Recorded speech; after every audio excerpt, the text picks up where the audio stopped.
Welcome to the Classic Audiobooks. Today, we begin one of the greatest adventure stories ever written, Around the World in 80 Days by Jules Verne. Published in 1873, this thrilling tale follows the precise and mysterious Phileas Fogg, a wealthy English gentleman who makes an extraordinary wager at his London club. He bets £20,000 that he can travel around the entire world in just 80 days. Accompanied by his newly hired French servant, Passepartout, Fogg sets off on a race against time, facing unexpected obstacles, dangerous encounters, and the relentless pursuit of a detective who believes Fogg is a bank robber on the run. In this first part, we meet our characters, witness the bold wager, and join them as their incredible journey begins. So sit back, relax, and let the adventure unfold. Part 1, Chapters 1 through 6. Chapter 1, in which Phileas Fogg and Passepartout accept each other, the one as master, the other as man. Mr. Phileas Fogg lived in 1872 at No. 7 Savile Row, Burlington Gardens, the house in which Sheridan died in 1814. He was one of the most noticeable members of the Reform Club, though he seemed always to avoid attracting attention, an enigmatical personage about whom little was known except that he was a polished man of the world. People said that he resembled Byron, at least that his head was Byronic. But he was a bearded, tranquil Byron who might live on 1,000 years without growing old. Certainly an Englishman, it was more doubtful whether Phileas Fogg was a Londoner. He was never seen on 'Change, nor at the bank, nor in the counting rooms of the city. No ships ever came into London docks of which he was the owner. He had no public employment. He had never been entered at any of the Inns of Court, either at the Temple or Lincoln's Inn or Gray's Inn. Nor had his voice ever resounded in the Court of Chancery, or in the Exchequer, or the Queen's Bench, or the ecclesiastical courts. He certainly was not a manufacturer, nor was he a merchant or a gentleman farmer. His name was strange to the scientific and learned societies, and he never was known to take part in the sage deliberations of the Royal Institution or the London Institution, the Artisans' Association, or the Institution of Arts and Sciences. He belonged, in fact, to none of the numerous societies which swarm in the English capital, from the Harmonic to that of the entomologists, founded mainly for the purpose of abolishing pernicious insects. Phileas Fogg was a member of the Reform, and that was all. The way in which he got admission to this exclusive club was simple enough. He was recommended by the Barings, with whom he had an open credit. His checks were regularly paid at sight from his account current, which was always flush. Was Phileas Fogg rich? Undoubtedly. But those who knew him best could not imagine how he had made his fortune, and Mr. Fogg was the last person to whom to apply for the information. He was not lavish, nor, on the contrary, avaricious, for whenever he knew that money was needed for a noble, useful, or benevolent purpose, he supplied it quietly, and sometimes anonymously. He was, in short, the least communicative of men. He talked very little, and seemed all the more mysterious for his taciturn manner. His daily habits were quite open to observation, but whatever he did was so exactly the same thing that he had always done before that the wits of the curious were fairly puzzled. Had he traveled? It was likely, for no one seemed to know the world more familiarly. There was no spot so secluded that he did not appear to have an intimate acquaintance with it. He often corrected, with a few clear words, the 1,000 conjectures advanced by members of the club as to lost and unheard-of travelers, pointing out the true probabilities, and seeming as if gifted with a sort of second sight. So often did events justify his predictions. He must have traveled everywhere, at least in the spirit. It was at least certain that Phileas Fogg had not absented himself from London for many years. Those who were honored by a better acquaintance with him than the rest declared that nobody could pretend to ever have seen him anywhere else. His sole pastimes were reading the papers and playing whist. He often won at this game, which, as a silent one, harmonized with his nature. But his winnings never went into his purse, being reserved as a fund for his charities. Mr. Fogg played not to win, but for the sake of playing. The game was in his eyes a contest, a struggle with a difficulty, yet a motionless, unwearying struggle, congenial to his tastes. Phileas Fogg was not known to have either wife or children, which may happen to the most honest people, either relatives or near friends, which is certainly more unusual. He lived alone in his house in Savile Row, whither none penetrated. A single domestic sufficed to serve him. He breakfasted and dined at the club at hours mathematically fixed, in the same room, at the same table, never taking his meals with other members, much less bringing a guest with him, and went home at exactly midnight, only to retire at once to bed. He never used the cozy chambers which the Reform provides for its favored members. He passed 10 hours out of the 24 in Savile Row, either in sleeping or making his toilet. When he chose to take a walk, it was with a regular step in the entrance hall with its mosaic flooring, or in the circular gallery with its dome supported by 20 red porphyry Ionic columns and illuminated by blue painted windows. When he breakfasted or dined, all the resources of the club, its kitchens and pantries, its buttery and dairy, aided to crowd his table with their most succulent stores. He was served by the gravest waiters in dress coats and shoes with swan-skin soles, who proffered the viands in special porcelain and on the finest linen. Club decanters of a lost mold contained his sherry, his port, and his cinnamon-spiced claret, while his beverages were refreshingly cooled with ice, brought at great cost from the American lakes. If to live in this style is to be eccentric, it must be confessed that there is something good in eccentricity. The mansion in Savile Row, though not sumptuous, was exceedingly comfortable. The habits of its occupant were such that demanded but little from the sole domestic, but Phileas Fogg required him to be almost superhumanly prompt and regular. On this very 2nd of October, he had dismissed James Forster, because that luckless youth had brought him shaving water at 84 degrees Fahrenheit instead of 86, and he was awaiting his successor, who was due at the house between 11 and 11:30. Phileas Fogg was seated squarely in his armchair, his feet close together like those of a grenadier on parade, his hands resting on his knees, his body straight, his head erect. He was steadily watching a complicated clock which indicated the hours, the minutes, the seconds, the days, the months, and the years. At exactly 11:30, Mr. Fogg would, according to his daily habit, quit Savile Row and repair to the Reform. A rap at this moment sounded on the door of the cozy apartment where Phileas Fogg was seated, and James Forster, the dismissed servant, appeared. "The new servant," he said. A young man of 30 advanced and bowed. "You're a Frenchman, I believe," asked Phileas Fogg, "and your name is John." "John, if monsieur pleases," replied the newcomer. "Jean Passepartout, a surname which has clung to me because I have a natural aptness for going out of one business into another. I believe I'm honest, monsieur, but, to be outspoken, I've had several trades. I've been an itinerant singer, a circus rider when I used to vault like Leotard and dance on a rope like Blondin. Then I got to be a professor of gymnastics so as to make better use of my talents. And then I was a sergeant fireman in Paris and assisted anxiety at Binnig Fire. But I quitted France 5 years ago, and wishing to taste the sweets of domestic life, took service as a valet here in England. Finding myself out of place, and hearing that Monsieur Phileas Fogg was the most exact and settled gentleman in the United Kingdom, I have come to Monsieur in the hope of living with him a tranquil life, and forgetting even the name of Passepartout." "Passepartout suits me," responded Mr. Fogg. "You are well recommended to me. I hear a good report of you. You know my conditions?" "Yes, monsieur." "Good. What time is it?" 22 minutes after 11, returned Passepartout, drawing an enormous silver watch from the depths of his pocket. "You are too slow," said Mr. Fogg. "Pardon me, monsieur, it is impossible." "You are 4 minutes too slow. No matter, it's enough to mention the error. Now, from this moment, 29 minutes after 11 a.m., this Wednesday, 2nd October, you are in my service."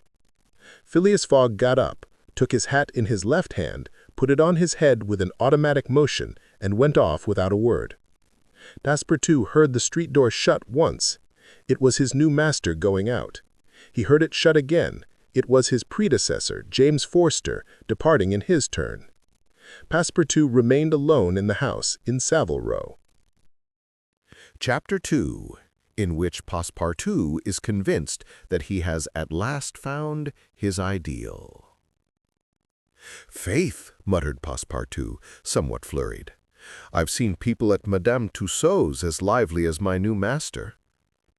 Madame Tussaud's people, let it be said, are of wax, and are much visited in London. Speech is all that is wanting to make them human. During his brief interview with Mr. Fogg, Passepartout had been carefully observing him.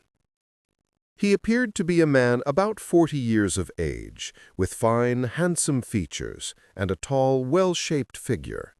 His hair and whiskers were light, his forehead compact and unwrinkled, his face rather pale, his teeth magnificent. His countenance possessed in the highest degree what physiognomists call repose in action, a quality of those who act rather than talk. Calm and phlegmatic, with a clear eye, Mr. Fogg seemed a perfect type of that English composure which Angelica Kauffmann has so skillfully represented on canvas. Seen in the various phases of his daily life, he gave the idea of being perfectly well balanced, as exactly regulated as a Leroy chronometer. Phileas Fogg was, indeed, exactitude personified, and this was betrayed even in the expression of his very hands and feet, for in men as well as in animals, the limbs themselves are expressive of the passions. He was so exact that he was never in a hurry, was always ready, and was economical alike of his steps and his motions. He never took one step too many, and always went to his destination by the shortest cut. He made no superfluous gestures, and was never seen to be moved or agitated. He was the most deliberate person in the world, yet always reached his destination at the exact moment. He lived alone, and, so to speak, outside of every social relation. And as he knew that in this world account must be taken of friction, and that friction retards, he never rubbed against anybody. As for Passepartout, he was a true Parisian of Paris. Since he had abandoned his own country for England, taking service as a valet, he had in vain searched for a master after his own heart. Passepartout was by no means one of those pert dunces depicted by Molière with a bold gaze and a nose held high in the air. He was an honest fellow, with a pleasant face, lips a trifle protruding, soft-mannered and serviceable, with a good round head such as one likes to see on the shoulders of a friend. His eyes were blue, his complexion rubicund, his figure almost portly and well-built, his body muscular and his physical powers fully developed by the exercises of his younger days. His brown hair was somewhat tumbled, for while the ancient sculptors are said to have known 18 methods of arranging Minerva's tresses, Passepartout was familiar with but one of dressing his own. 3 strokes of a large-toothed comb completed his toilet. It would be rash to predict how Passepartout's lively nature would agree with Mr. Fogg. It was impossible to tell whether the new servant would turn out as absolutely methodical as his master required. Experience alone could solve the question. Passepartout had been a sort of vagrant in his early years, and now yearned for repose. But so far he had failed to find it, though he had already served in 10 English houses. But he could not take root in any of these. With chagrin he found his masters invariably whimsical and irregular, constantly running about the country or on the lookout for adventure. His last master, young Lord Longferry, Member of Parliament, after passing his nights in the Haymarket taverns, was too often brought home in the morning on policemen's shoulders. Passepartout, desirous of respecting the gentleman whom he served, ventured a mild remonstrance on such conduct, which being ill received, he took his leave. Hearing that Mr. Phileas Fogg was looking for a servant, and that his life was one of unbroken regularity, that he neither traveled nor stayed from home overnight, he felt sure that this would be the place he was after. He presented himself and was accepted, as has been seen. At 11:30, then, Passepartout found himself alone in the house in Savile Row. He began its inspection without delay, scouring it from cellar to garret. So clean, well-arranged, solemn mansion pleased him.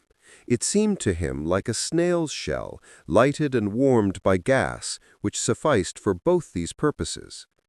When Passepartout reached the second story, he recognized at once the room which he was to inhabit, and he was well satisfied with it. Electric bells and speaking tubes afforded communication with the lower stories, while on the mantel stood an electric clock, precisely like that in Mr. Fogg's bedchamber, both beating the same second at the same instant. "That's good. That'll do," Passepartout said to himself. He suddenly observed hung over the clock a card which, upon inspection, proved to be a program of the daily routine of the house. It comprised all that was required of the servant, from 8 in the morning, exactly at which hour Phileas Fogg rose, till 11:30 when he left the house for the Reform Club. All the details of service, the tea and toast at 23 minutes past 8, the shaving water at 37 minutes past 9, and the toilet at 20 minutes before 10. Everything was regulated and foreseen that was to be done from 11:30 a.m. till midnight, the hour at which the methodical gentleman retired. Mr. Fogg's wardrobe was amply supplied and in the best taste. Each pair of trousers, coat, and vest bore a number indicating the time of year and season at which they were in turn to be laid out for wearing, and the same system was applied to the master's shoes. In short, the house in Savile Row, which must have been a very temple of disorder and unrest under the illustrious but dissipated Sheridan, was coziness, comfort, and method idealized. There was no study, nor were there books, which would have been quite useless to Mr. Fogg, for at the Reform 2 libraries, one of general literature and the other of law and politics, were at his service. A moderate-sized safe stood in his bedroom, constructed so as to defy fire as well as burglars. But Passepartout found neither arms nor hunting weapons anywhere. Everything betrayed the most tranquil and peaceful habits. Having scrutinized the house from top to bottom, he rubbed his hands, a broad smile overspread his features, and he said joyfully, "This is just what I wanted. Ah, we shall get on together, Mr. Fogg and I. What a domestic and regular gentleman. A real machine. Well, I don't mind serving a machine." Chapter 3, in which a conversation takes place which seems likely to cost Phileas Fogg dear.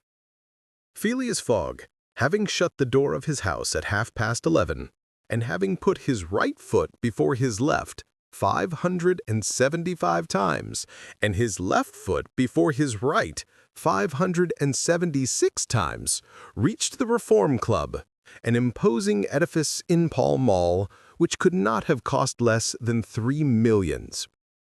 He repaired at once to the dining room, the 9 windows of which open upon a tasteful garden, where the trees were already gilded with an autumn coloring, and took his place at the habitual table, the cover of which had already been laid for him.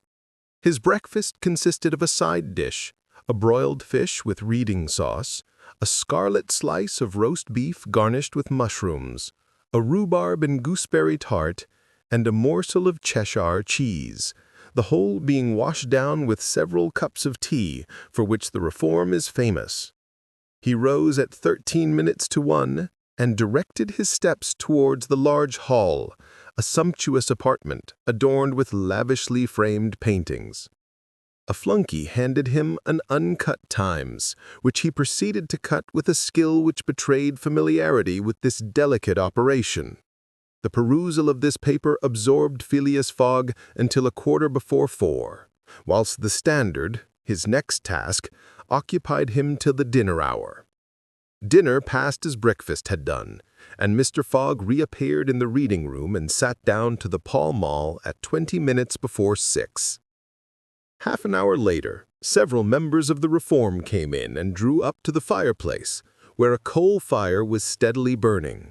They were Mr. Fogg's usual partners at whist, Andrew Stewart, an engineer, John Sullivan, and Samuel Fellentin, bankers, Thomas Flanagan, a brewer, and Gauthier Ralph, one of the directors of the Bank of England, all rich and highly respectable personages, even in a club which comprises the princes of English trade and finance. "Well, Ralph," said Thomas Flanagan, "what about that robbery?" "Oh," replied Stewart, "the bank will lose the money." "On the contrary," broke in Ralph, "I hope we may put our hands on the rubber. Skillful detectives have been sent to all the principal ports of America and the continent, and he'll be a clever fellow if he slips through their fingers." "But have you got the robber's description?" asked Stewart. "In the first place, he's no robber at all," returned Ralph positively. "What? A fellow who makes off with £55,000, no robber?" "No." "Perhaps he's a manufacturer, then?" "The Daily Telegraph says that he is a gentleman." It was Phileas Fogg, whose head now emerged behind his newspapers, who made this remark. He bowed to his friends and entered into the conversation. The affair which formed its subject, and which was town talk, had occurred 3 days before at the Bank of England. A package of banknotes to the value of £55,000 had been taken from the principal cashier's table, that functionary being at the moment engaged in registering the receipt of 3 shillings and 6pence. Of course, he could not have his eyes everywhere. Let it be observed that the Bank of England reposes a touching confidence in the honesty of the public. There are neither guards nor gratings to protect its treasures. Gold, silver, banknotes are freely exposed, at the mercy of the first comer. A keen observer of English customs relates that being in one of the rooms of the bank one day, he had the curiosity to examine a gold ingot weighing some 8 or 9 pounds. He took it up, scrutinized it, passed it to his neighbor, he to the next man, and so on until the ingot, going from hand to hand, was transferred to the end of a dark entry, nor did it return to its place for half an hour. Meanwhile, the cashier had not so much as raised his head. But in the present instance, things had not gone so smoothly. The package of notes not being found when 5 o'clock sounded from the ponderous clock in the drawing office, the amount was passed to the account of profit and loss. As soon as the robbery was discovered, picked detectives hastened off to Liverpool, Glasgow, Havre, Suez, Brindisi, New York, and other ports, inspired by the proffered reward of £2,000 and 5% on the sum that might be recovered. Detectives were also charged with narrowly watching those who arrived at or left London by rail, and a judicial examination was at once entered upon. There were real grounds for supposing, as the Daily Telegraph said, that the thief did not belong to a professional band. On the day of the robbery, a well-dressed gentleman of polished manners and with a well-to-do air had been observed going to and fro in the paying room where the crime was committed. A description of him was easily procured and sent to the detectives, and some hopeful spirits, of whom Ralph was one, did not despair of his apprehension.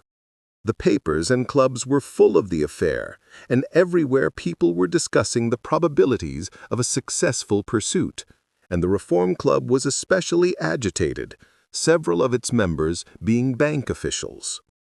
Ralph would not concede that the work of the detectives was likely to be in vain, for he thought that the prize offered would greatly stimulate their zeal and activity. But Stuart was far from sharing this confidence, and, as they placed themselves at the whist table, they continued to argue the matter. Stuart and Flanagan played together, while Phileas Fogg had Valentin for his partner. As the game proceeded, the conversation ceased, excepting between the rubbers, when it revived again. "I maintain," said Stuart, "that the chances are in favor of the thief, who must be a shrewd fellow." "Well, but where can he flee to?" asked Ralph. "No country is safe for him." "Psh! Where could he go then?" "Oh, I don't know that. The world is big enough." "It was once," said Phileas Fogg in a low tone. "Cut, sir," he added, handing the cards to Thomas Flanagan. The discussion fell during the rubber, after which Stuart took up its thread. "What do you mean by once? Has the world grown smaller?" "Certainly," returned Ralph. "I agree with Mr. Fogg.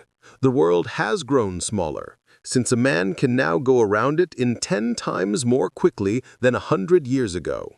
And that is why the search for this thief will be more likely to succeed. And also why the thief can get away more easily. Be so good as to play, Mr. Stuart."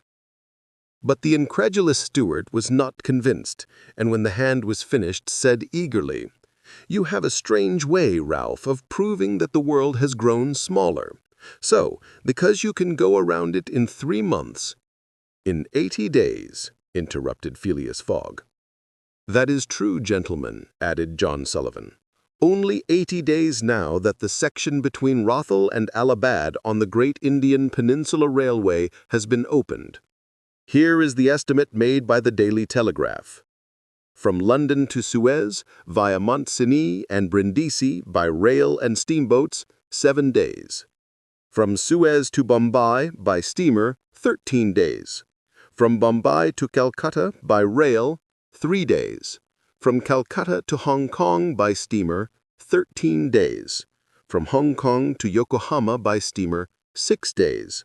From Yokohama to San Francisco by steamer, 22 days.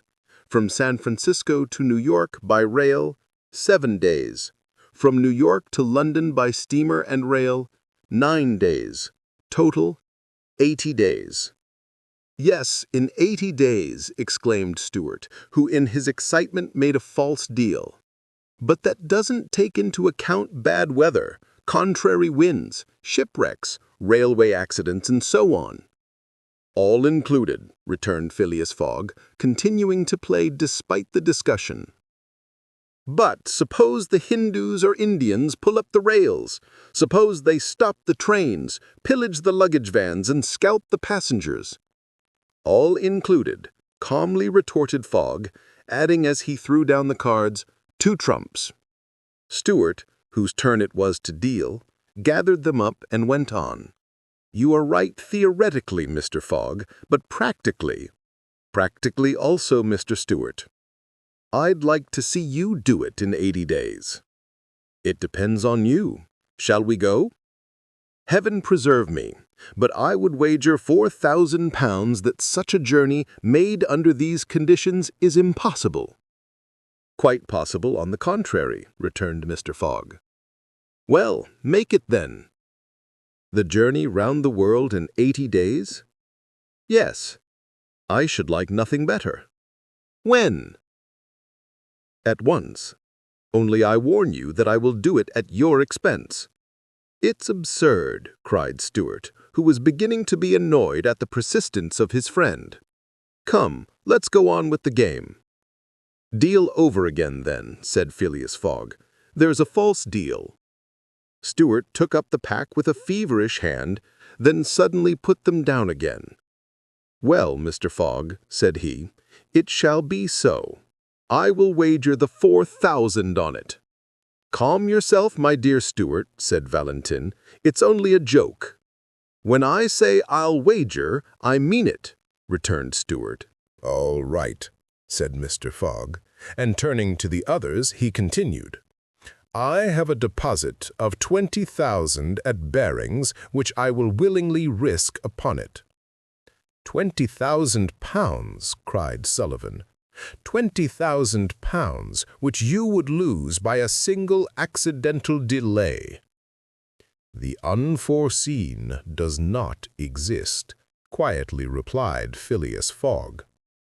"But, Mr. Fogg, 80 days are only the estimate of the least possible time in which the journey can be made.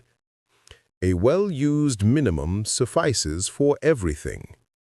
But in order not to exceed it, you must jump mathematically from the trains upon the steamers and from the steamers upon the trains again. I will jump mathematically." "You are joking." "A true Englishman doesn't joke when he is talking about so serious a thing as a wager," replied Phileas Fogg solemnly. "I will bet £20,000 against anyone who wishes that I will make the tour of the world in 80 days or less, in 1920 hours, or 115,200 minutes. Do you accept?" "We accept," replied Messrs. Stewart, Valentine, Sullivan, Flanagan, and Ralph, after consulting each other. "Good," said Mr. Fogg. "The train leaves for Dover at 9:15. I will take it." "This very evening?" asked Stewart. "This very evening," returned Phileas Fogg. He took out and consulted a pocket almanac and added, "As today is Wednesday, the 2nd of October, I shall be due in London in this very room of the Reform Club on Saturday, the 21st of December at 9:15 p.m. Or else the £20,000 now deposited in my name at Barings will belong to you, in fact and in right, gentlemen. Here is a check for the amount." A memorandum of the wager was at once drawn up and signed by the 6 parties, during which Phileas Fogg preserved a stoical composure. He certainly did not bet to win, and had only staked the £20,000, half of his fortune, because he foresaw that he might have to expend the other half to carry out this difficult, not to say unattainable, project. As for his antagonists, they seemed much agitated, not so much by the value of their stake as because they had some scruples about betting under conditions so difficult to their friend. The clock struck 7, and the party offered to suspend the game so that Mr. Fogg might make his preparations for departure. "I am quite ready now," was his tranquil response. "Diamonds are trumps. Be so good as to play, gentlemen." Chapter 4, in which Phileas Fogg astounds Passepartout, his servant. Having won 20 guineas at whist, and taken leave of his friends, Phileas Fogg, at 25 minutes past 7, left the Reform Club. Passepartout, who had conscientiously studied the program of his duties, was more than surprised to see his master guilty of the inexactness of appearing at this unaccustomed hour, for, according to rule, he was not due in Savile Row until precisely midnight. Mr. Fogg repaired to his bedroom, and called out, "Passepartout!" Passepartout did not reply. It could not be he who was called. It was not the right hour. "Passepartout!" repeated Mr. Fogg, without raising his voice. Passepartout made his appearance. "I've called you twice," observed his master. "But it is not midnight," responded the other, showing his watch. "I know it. I don't blame you. We start for Dover and Calais in 10 minutes." A puzzled grin overspread Passepartout's round face. Clearly he had not comprehended his master. "Monsieur is going to leave home?" "Yes," returned Phileas Fogg. "We are going round the world." Passepartout opened wide his eyes, raised his eyebrows, held up his hands, and seemed about to collapse, so overcome was he with stupefied astonishment. "Round the world!" he murmured. "In 80 days," responded Mr. Fogg, "so we haven't a moment to lose." "But the trunks!" gasped Passepartout, unconsciously swaying his head from right to left. "We'll have no trunks, only a carpet bag with 2 shirts and 3 pairs of stockings for me, and the same for you. We'll buy our clothes on the way. Bring down my mackintosh and traveling cloak, and some stout shoes, though we shall do little walking. Make haste." Passepartout tried to reply, but could not. He went out, mounted to his own room, fell into a chair, and muttered, "That's good, that is, and I who wanted to remain quiet." He mechanically set about making the preparations for departure. Round the world in 80 days. Was his master a fool? No. Was this a joke, then? They were going to Dover. Good. To Calais. Good again. After all, Passepartout, who had been away from France 5 years, would not be sorry to set foot on his native soil again. Perhaps they would go as far as Paris, and it would do his eyes good to see Paris once more. But surely a gentleman so chary of his steps would stop there. No doubt, but then it was none the less true that he was going away, this so domestic person hitherto. By 8 o'clock, Passepartout had packed the modest carpet-bag containing the wardrobes of his master and himself. Then, still troubled in mind, he carefully shut the door of his room and descended to Mr. Fogg. Mr. Fogg was quite ready. Under his arm might have been observed a red-bound copy of Bradshaw's Continental Railway Steam Transit and General Guide, with its timetables showing the arrival and departure of steamers and railways.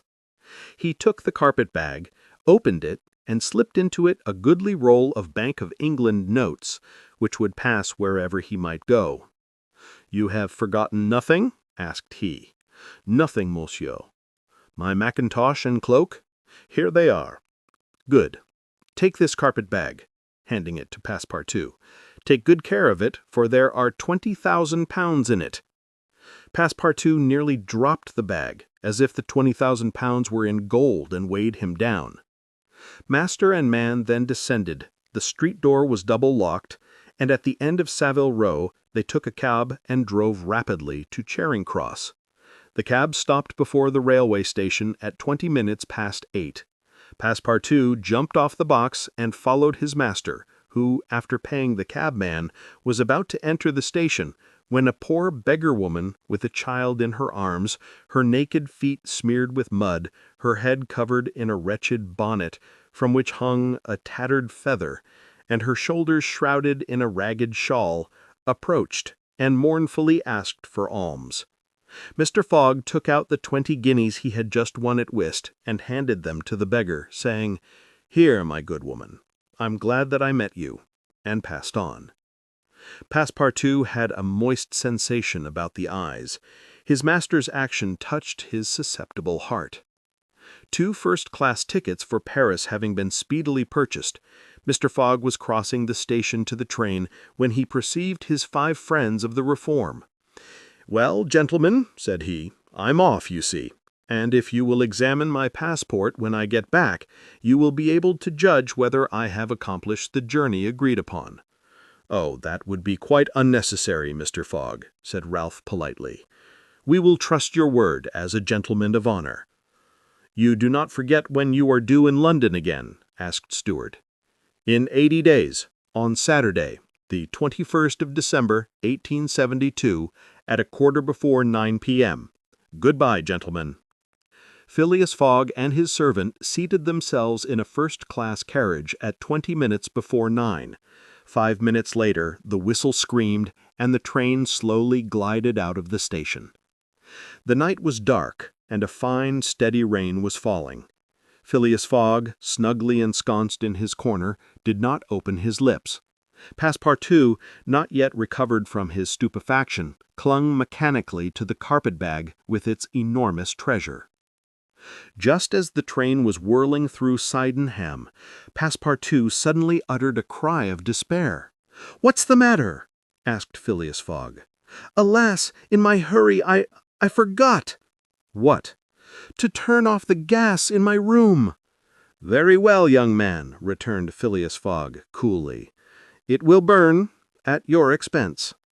Chapter 5. in which a new species of funds, unknown to the moneyed men, appears on change. Phileas Fogg rightly suspected that his departure from London would create a lively sensation at the West End. The news of the bet spread through the Reform Club and afforded an exciting topic of conversation to its members. From the club, it soon got into the papers throughout England. The boasted tour of the world was talked about, disputed, argued with as much warmth as if the subject were another Alabama claim. Some took sides with Phileas Fogg, but the large majority shook their heads and declared against him. It was absurd, impossible, they declared, that the tour of the world could be made, except theoretically and on paper, in this minimum of time and with the existing means of traveling. The Times, Standard, Morning Post, and Daily News, and 20 other highly respectable newspapers scouted Mr. Fogg's project as madness. The Daily Telegraph alone hesitatingly supported him. People in general thought him a lunatic and blamed his Reform Club friends for having accepted a wager which betrayed the mental aberration of its proposer. Articles no less passionate than logical appeared on the question, for geography is one of the pet subjects of the English, and the columns devoted to Phileas Fogg's venture were eagerly devoured by all classes of readers. At first, some rash individuals, principally of the gentler sex, espoused his cause, which became still more popular when the Illustrated London News came out with his portrait, copied from a photograph in the Reform Club. A few readers of the Daily Telegraph even dared to say, "Why not, after all? Stranger things have come to pass." At last, a long article appeared on the 7th of October in the Bulletin of the Royal Geographical Society, which treated the question from every point of view and demonstrated the utter folly of the enterprise. Everything, it said, was against the travelers, every obstacle imposed alike by man and by nature. A miraculous agreement of the times of departure and arrival, which was impossible, was absolutely necessary to his success. He might perhaps reckon on the arrival of trains at the designated hours in Europe, where the distances were relatively moderate, but when he calculated upon crossing India in 3 days and the United States in 7, could he rely beyond misgiving upon accomplishing his task? There were accidents to machinery, the liability of trains to run off the line, collisions, bad weather, the blocking up by snow. Were not all these against Phileas Fogg? Would he not find himself, when traveling by steamer in winter, at the mercy of the winds and fogs? Is it uncommon for the best ocean steamers to be 2 or 3 days behind time? But a single delay would suffice to fatally break the chain of communication. Should Phileas Fogg once miss, even by an hour, a steamer, he would have to wait for the next, and that would irrevocably render his attempt vain. This article made a great deal of noise, and being copied into all the papers seriously depressed the advocates of the rash tourist. Everybody knows that England is the world of betting men, who are of a higher class than mere gamblers. To bet is in the English temperament. Not only the members of the Reform, but the general public made heavy wagers for or against Phileas Fogg, who was set down in the betting books as if he were a racehorse. Bonds were issued and made their appearance on change. Phileas Fogg bonds were offered at par or at a premium, and a great business was done in them. But 5 days after the article in the Bulletin of the Geographical Society appeared, the demand began to subside. Phileas Fogg declined. They were offered by packages, at first of 5, then of 10, until at last nobody would take less than 20, 50, 100. Lord Albemarle, an elderly paralytic gentleman, was now the only advocate of Phileas Fogg left. This noble lord, who was fastened to his chair, would have given his fortune to be able to make the tour of the world if it took 10 years, and he bet £5,000 on Phileas Fogg. When the folly as well as the uselessness of the adventure was pointed out to him, he contented himself by replying, "If the thing is feasible, the first to do it ought to be an Englishman." The Fogg party dwindled more and more. Everybody was going against him, and the bet stood 150 and 200 to 1. And a week after his departure, an incident occurred which deprived him of backers at any price. The Commissioner of Police was sitting in his office at 9 o'clock one evening when the following telegraphic dispatch was put into his hands. Suez to London. Rowan, Commissioner of Police, Scotland Yard. I've found the bank robber, Phileas Fogg. Send without delay warrant to arrest to Bombay. Fix, Detective. The effect of this dispatch was instantaneous. The polished gentleman disappeared to give place to the bank robber. His photograph, which was hung with that of the rest of the members at the Reform Club, was minutely examined, and it betrayed feature by feature the description of the robber that had been provided to the police. The mysterious habits of Phileas Fogg were recalled, his solitary ways, his sudden departure, and it seemed clear that in undertaking a tour around the world on the pretext of a wager, he had had no other end in view than to elude the detectives and throw them off his track. Chapter 6, in which Fix, the detective, betrays a very natural impatience. The circumstances under which this telegraphic dispatch about Phileas Fogg was sent were as follows. The steamer Mongolia, belonging to the Peninsular and Oriental Company, built of iron, of 2,800 tons burden and 500 horsepower, was due at 11 o'clock a.m. on Wednesday, the 9th of October, at Suez. The Mongolia plied regularly between Brindisi and Bombay, via the Suez Canal, and was one of the fastest steamers belonging to the company, always making more than 10 knots an hour between Brindisi and Suez, and 9.5 between Suez and Bombay. Two men were promenading up and down the wharves among the crowd of natives and strangers who were sojourning at this once straggling village, now, thanks to the enterprise of Monsieur Lesseps, a fast-growing town. One was the British consul at Suez, who, despite the prophecies of the English government and the unfavorable predictions of Stevenson, was in the habit of seeing from his office window English ships daily passing to and fro on the Great Canal, by which the old roundabout route from England to India by the Cape of Good Hope was abridged by at least a half. The other was a small, slight-built personage with a nervous, intelligent face and bright eyes peering out from under eyebrows which he was incessantly twitching. He was just now manifesting unmistakable signs of impatience, nervously pacing up and down and unable to stand still for a moment. This was Fix, one of the detectives who had been dispatched from England in search of the bank robber. It was his task to narrowly watch every passenger who arrived at Suez and to follow up all who seemed to be suspicious characters or bore a resemblance to the description of the criminal which he had received 2 days before from the police headquarters at London.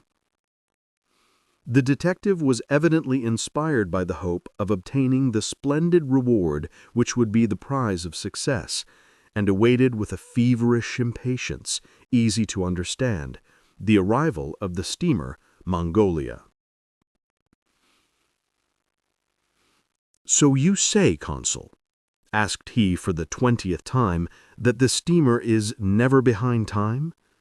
"No, Mr. Fix," replied the consul. "She was bespoken yesterday at Port Said, and the rest of the way is of no account to such a craft. I repeat that the Mongolia has been in advance of the time required by the company's regulations, and gained the prize awarded for excess of speed." "Does she come directly from Brindisi?" "Directly from Brindisi. She takes on the Indian mails there, and she left there Saturday at 5 p.m. Have patience, Mr. Fix. She will not be late. But really, I don't see how, from the description you have, you will be able to recognize your man, even if he is on board the Mongolia." "A man rather feels the presence of these fellows, Consul, than recognizes them. You must have a scent for them, and a scent is like a sixth sense which combines hearing, seeing, and smelling. I've arrested more than one of these gentlemen in my time, and if my thief is on board, I'll answer for it. He'll not slip through my fingers." "I hope so, Mr. Fix, for it was a heavy robbery." A magnificent robbery console, £55,000. We don't often have such windfalls. Burglars are getting to be so contemptible nowadays. A fellow gets hung for a handful of shillings. "Mr. Fix," said the consul, "I like your way of talking and hope you'll succeed, but I fear you will find it far from easy. Don't you see, the description, which you have there, has a singular resemblance to an honest man." "Consul," remarked the detective, dogmatically, "great robbers always resemble honest folks. Fellows who have rascally faces have only one course to take, and that is to remain honest. Otherwise they would be arrested off-hand. The artistic thing is to unmask honest countenances. It's no light task, I admit, but a real art." Mr. Fix, evidently, was not wanting in a tinge of self-conceit. Little by little, the scene on the quay became more animated. Sailors of various nations, merchants, shipbrokers, porters, fellahs, bustled to and fro as if the steamer were immediately expected. The weather was clear and slightly chilly. The minarets of the town loomed above the houses in the pale rays of the sun. A jetty pier, some 2,000 yards along, extended into the roadstead.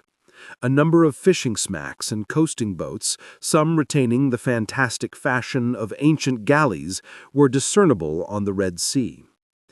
As he passed among the busy crowd, Fix, according to habit, scrutinized the passers-by with a keen, rapid glance. It was now 10:30. "The steamer doesn't come," he exclaimed as the port clock struck. "She can't be far off now," returned his companion. "How long will she stop at Suez?" 4 hours, long enough to get in her coal. It is 1,310 miles from Suez to Aden, at the other end of the Red Sea, and she has to take in a fresh coal supply. And does she go from Suez directly to Bombay? Without putting in anywhere. "Good," said Fix. "If the robber is on board, he will no doubt get off at Suez so as to reach the Dutch or French colonies in Asia by some other route. He ought to know that he would not be safe an hour in India, which is English soil."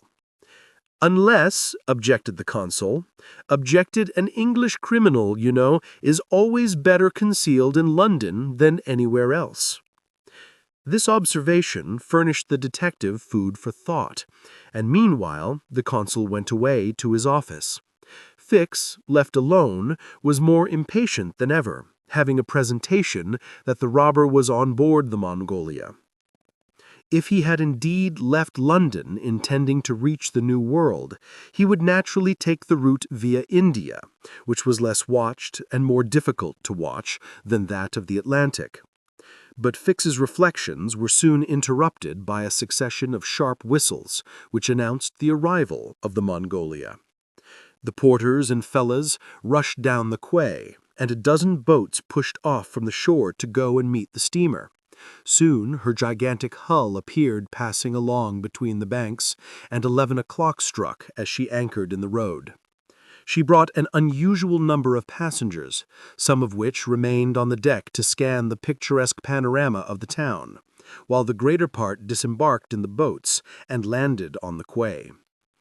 Fix took up a position and carefully examined each face and figure that made its appearance. Presently one of the passengers, after vigorously pushing his way through the importunate crowd of porters, came up to him and politely asked if he could point out the English consulate, at the same time showing a passport which he wished to have vised. Fix instinctively took the passport and with a rapid glance read the description of its bearer. An involuntary motion of surprise nearly escaped him, for the description in the passport was identical to that of the bank robber which he had received from Scotland Yard. "Is this your passport?" "No, it's my master's." "And your master is?" "He stayed on board." "But he must go to the consul's in person so as to establish his identity." "Oh, is that necessary?" "Quite indispensable." "And where is the consulate?" "There, on the corner of the square," said Fix, pointing to a house 200 steps off. "I'll go and fetch my master, who won't be much pleased, however, to be disturbed." The passenger bowed to Fix and returned to the steamer. Thank you for listening to Part 1 of Around the World in 80 Days. Subscribe to the Classic Audiobooks and turn on notifications so you don't miss the next chapter.